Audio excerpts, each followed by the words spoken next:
Un mot aux pasteurs qui prennent l'alcool en secret avant de prêcher. Changement de l'eau en vin, c'est ce que nous allons partager. Homme de Dieu, pourquoi Jésus-Christ n'avait pas laissé les gens boire de l'eau seulement, mais il a décidé de les changer en vin? Merci d'abord beaucoup. Merci pour la question. Avec la voix, s'il vous plaît. Merci beaucoup, Papa René. Merci pour la question. Moi, j'ai béni tout d'abord pour cette thématique. Parce que vous savez qu'il y a beaucoup de tendances par rapport à cette question. Parce que vous allez comprendre avec moi que dans les livres des Jean chapitre 2, c'est là où cette chose est en train de se passer, où cet événement. C'est d'abord les premiers miracles de Jésus-Christ, selon ce que la Bible est en train de dire. Et vous voyez que Jésus-Christ, il est d'abord Dieu, et il est aussi un homme. Et il n'est pas venu pour détruire les coutumes des gens. Non. Parce qu'il y a plusieurs coutumes déjà. Et il y a ce qui se faisait avant que Jésus-Christ ne soit venu sur la terre. Donc il n'était pas obligé, pendant que les gens attendaient les vins, que lui les impose de prendre de l'eau. Donc vous voyez facilement que Jésus-Christ, il y avait une demande. Et il y avait un besoin. Parce que si vous lisez très bien les passages, la Bible déclare sa maman d'abord, Marie, elle est venue vers lui et lui a donné la requête des hommes, lui disant que Jésus, les vins est terminé. Parce que d'abord Marie savait que Jésus-Christ était capable. Et Jésus-Christ lui a donné une réponse juste. Il lui a dit, femme, mon heure n'est pas encore arrivée. Et quand son heure était arrivée, et pour un peu préciser, là il ne parlait pas du temps des hommes qu'on appelle chronos. Parce que déjà, quand les vins étaient terminés, directement il était censé intervenir. Mais Jésus-Christ, il intervient à son heure. Et quand il intervient, il donne selon ce que les gens demandaient. Les gens avaient besoin du vin, et Jésus-Christ a donné du vin. Les vins en question étaient alcoolisés ou sans alcool? On va bien préciser que quand on parle du vin, automatiquement et nécessairement, il y a de l'alcool. Donc, Jésus-Christ, il avait fait enivrer les gens. On ne dira pas que Jésus-Christ, c'est lui qui est à la base de l'ivresse de ces hommes. Non. Mais il y avait d'abord un besoin, parce que vous remarquez que après que les gens aient goûté les vins, il y a un commentaire qui est donné. Les gens précisent clairement que les vins que lui a donnés étaient vraiment très différents. De l'autre et d'avant. De l'autre et d'avant. Donc vous voyez déjà qu'il y avait une forme de différence, parce que Jésus-Christ, quand il donne les vins qu'il vient de donner est un peu différent de l'autre. Et si Jésus-Christ donne les vins, est-ce que Jésus-Christ oblige à tout le monde de prendre les vins en excès? C'est là la question qu'on devrait se poser. Ça devient excès petit à petit. Donc... oui, parce que l'excès est facultatif, quoi. Parce que chacun, c'est à lui de modérer son excès. C'est comme par exemple, il y a une nourriture à la table. Chacun a le droit d'aller jusqu'à l'excès ou de se limiter par rapport à son niveau normal. Normalement. Quand vous mangez, vous avez toujours tendance à chercher à vous rassasier, n'est-ce pas? Ce sont ces gens qu'on appelle des gloutons. Donc, oui. Quand vous avez toujours tendance à aller au-delà de vos limites, c'est ce qu'on appelle la gloutonnerie. Parce que vous avez déjà tendance à aller au-delà de vos limites. Parce que la Bible, c'est que la Bible nous recommande. La Bible nous recommande de ne pas aller jusqu'à l'excès.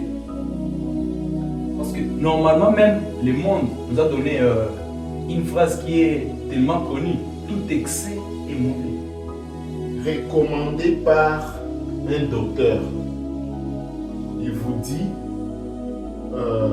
de prendre l'alcool pour votre santé. Vous êtes malade. L'homme de Dieu. Le docteur vous recommande de prendre l'alcool. Yes.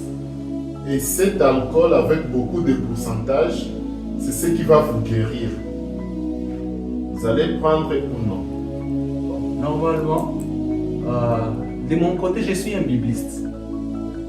Et la médecine, on respecte la médecine, on respecte les docteurs, on respecte tout ce que les médecins peuvent prescrire, c'est vraiment important. Mais d'abord, nous restons dans la Bible. Parce que la Bible est tellement claire par rapport à plusieurs sujets. Comme la Bible n'a jamais dit que l'usage de l'alcool était une mauvaise chose.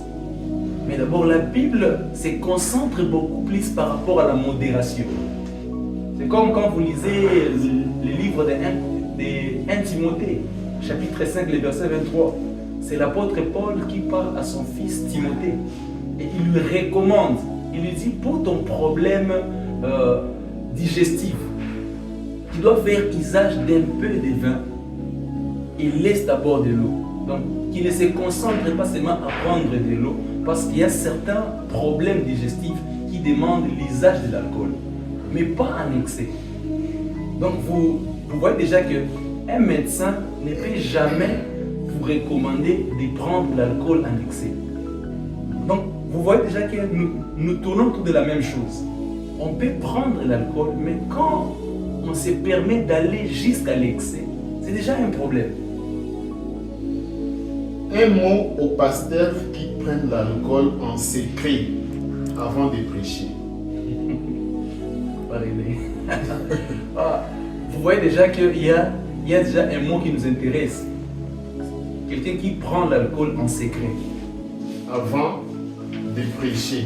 Avant de prêcher déjà. Donc vous voyez déjà nous tournons autour de quelque chose qui est clandestine.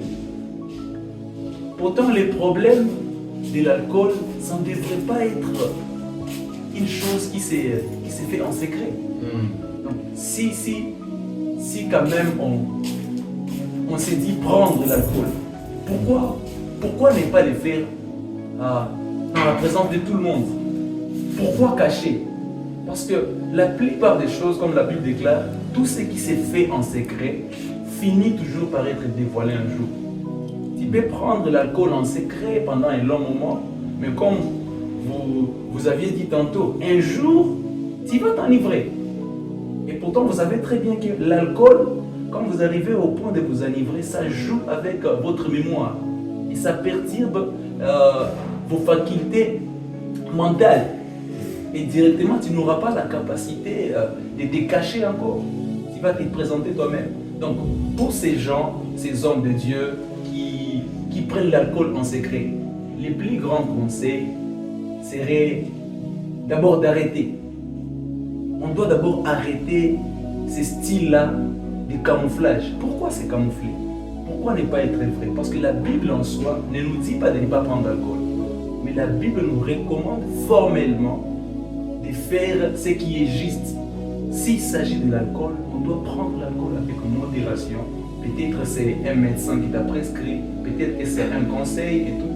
Il faut les prendre avec modération. Donc pour ces gens, le plus grand conseil, c'est d'être vrai. Adressez-vous à une église qui commence déjà, à organiser des saintes scènes. Et puis, j'ai entendu que dans leur organisation de saintes scènes, ils sont en train de mettre dans des petites, je ne sais pas comment appeler, dans des petites tasses, si je peux dire, des saintes scènes, tout le monde, vous m'avez compris. Là, ils mettent de l'alcool là-bas, donc les vins alcoolisés. Bon, à vrai dire, je ne dirais pas que ces gens n'ont pas raison. Ils ont raison d'enivrer de donner l'alcool à toute une église, toute une assemblée. Quand même, pour être clair et pour être vrai, ce n'est pas la petite quantité là qu'on peut mettre si c'est dans un petit gobelet qui va enivrer quelqu'un. Ouais. À moins que tu sois quelqu'un de cette habitude. Par exemple, parce qu'on ne dira pas que si je vous donnais maintenant là une petite quantité de vin, que vous allez vous enivrer, non. Ça, vraiment, c'est faux. Parce que nous savons très bien que la Sainte Seine, ce n'est pas toute une bouteille qu'on donne à quelqu'un, mais c'est une petite quantité. Donc, ces églises peuvent avoir raison, et nous devons aussi souligner quelque chose, que tout ça, ce n'est qu'en guise de souvenirs. Ce sont des symboles que l'Église fait, parce qu'on ne donnera pas à quelqu'un tout un bidon d'alcool, non. Donc ces églises peuvent avoir... Il faut que quelqu'un goûte un peu d'alcool dans l'église et puis dans la messe de Sainte-Seine.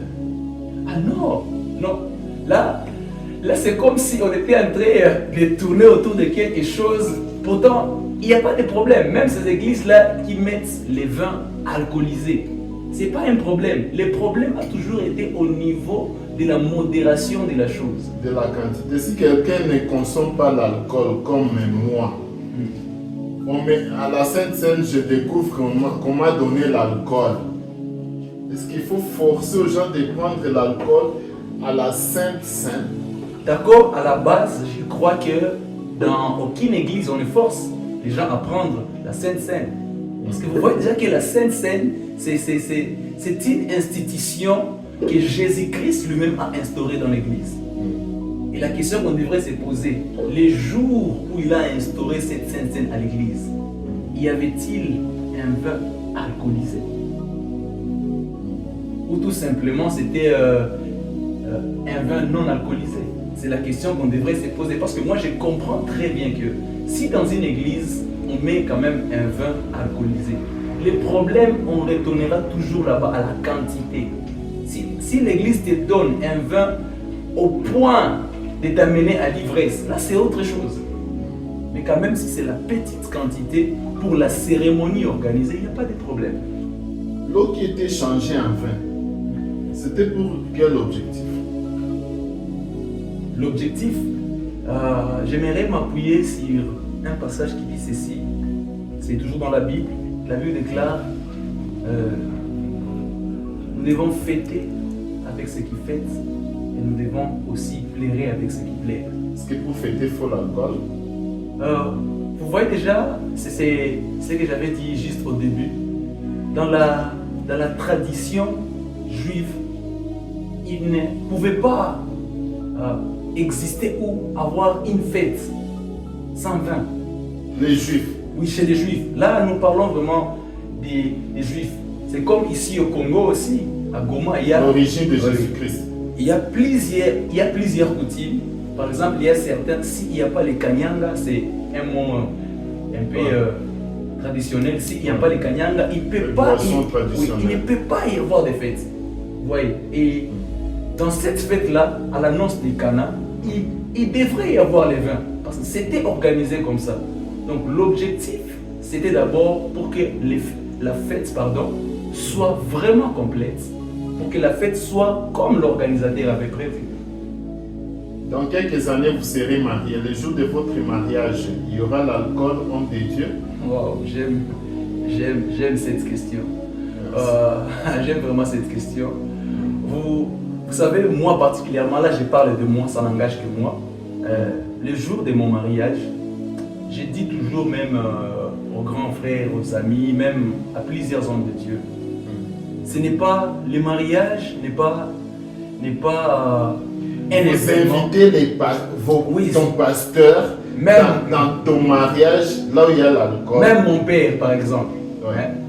Vous savez, le mariage n'est pas un événement évangélique. Non. C'est pas un événement évangélique. Non. Donc tu ne peux pas évangéliser les gens dans les mariages. Non. Tu ne viens pas évangéliser dans les mariages d'abord. Non. C'est pas ça l'objectif. Ça peut se faire, mais c'est pas ça l'objectif. Le mariage reste le mariage. Donc moi, personnellement, ça n'engage que moi. Les jours de mon mariage, chacun prendra ce qu'il doit prendre. Donc tu autoriseras les gens vraiment c'est ça. L'alcool. Vraiment c'est ça. C'est comme aussi si nous pouvons nous permettre d'aller dans les deux côtés. Ce n'est pas que celui qui prend aussi de l'eau, on va l'obliger à prendre l'alcool. Non. Et c'est la même chose. Celui qui prend aussi l'alcool, on ne va pas l'obliger à prendre aussi l'eau. Vous voyez déjà, moi c'est de cette manière que je pense. Donc ça n'engage que moi. Le jour de mon mariage, chacun prendra les goûts. qu'il voudra. Homme de Dieu, Oui.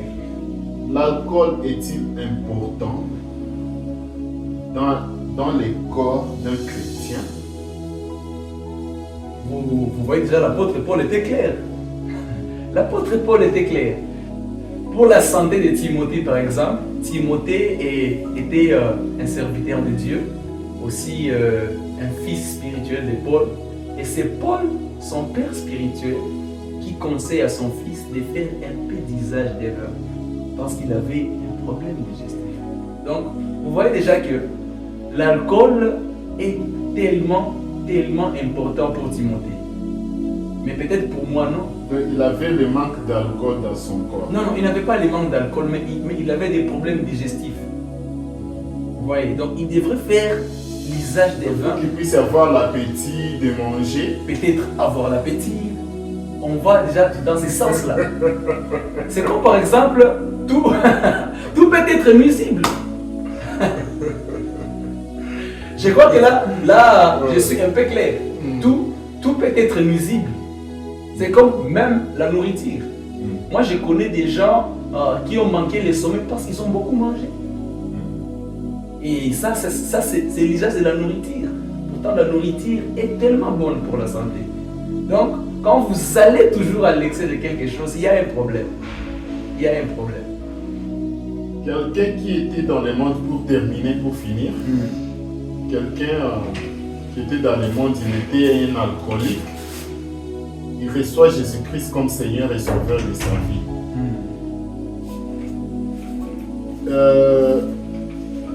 Quand il se rencontre,